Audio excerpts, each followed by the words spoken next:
C'est à 14h30 précisément que le suspense a été levé, alors même que le dépouillement se poursuivait encore en salle. Samuel Eto'o-Fils venait de franchir la barre de 38 voix, remportant de fait l'élection à la présidence de la Fédération camerounaise de football. Au bout du compte, il totalise 43 voix contre 31 voix seulement pour son adversaire du jour, Sédou Bobo Njoya. Évidemment, l'ancien capitaine des Lions indomptables du Cameroun est aux anges, car ça n'a pas été facile.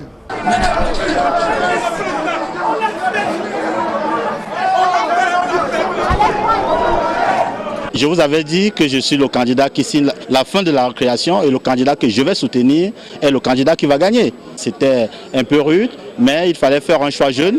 Et je pense qu'aujourd'hui, la FECAFOOT aura un nouveau visage, un visage jeune, et les Camerounais en jugeront d'eux-mêmes. Je crois que c'était le souhait de beaucoup de délégués qui voulaient quand même qu'un sang neuf soit injecté à la tête de la FECAFOOT, mais ce qui ne signifie pas que ceux qui étaient là n'ont rien fait.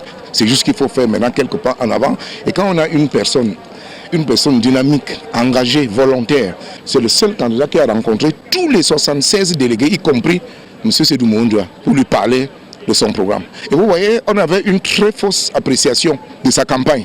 Au bout d'une bataille qui aura été épique, Samuel Eto'o-Fils sort donc vainqueur. Il va s'occuper désormais de mettre en pratique son programme présenté il y a quelque temps au peuple camerounais et même aux investisseurs étrangers.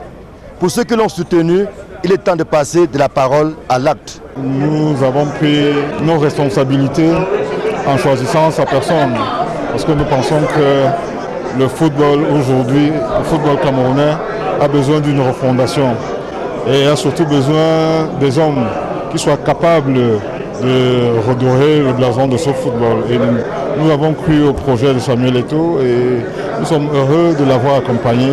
Maintenant qu'il a été élu, je pense que le plus difficile commence pour lui et pour nous qui allons l'accompagner. Mais nous voulons regarder l'avenir avec beaucoup d'optimisme. Il était présenté comme le candidat de la Renaissance. Le football camerounais traverse une zone de turbulence voici une quinzaine d'années.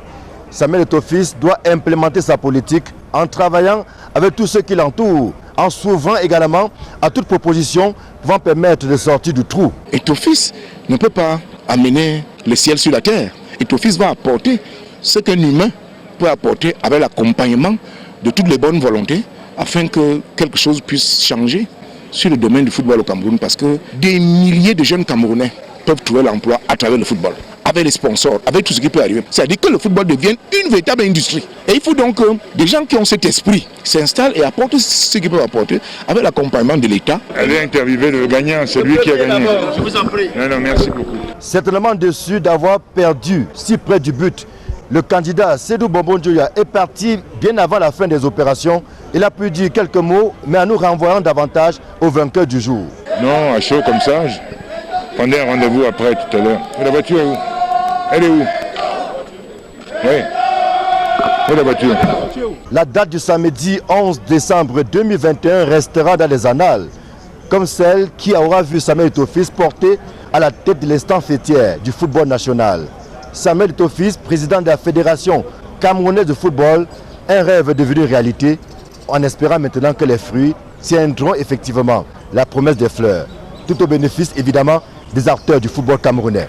Ici Joël Lessengue, Marcelin Gansop, Equinox Télévision.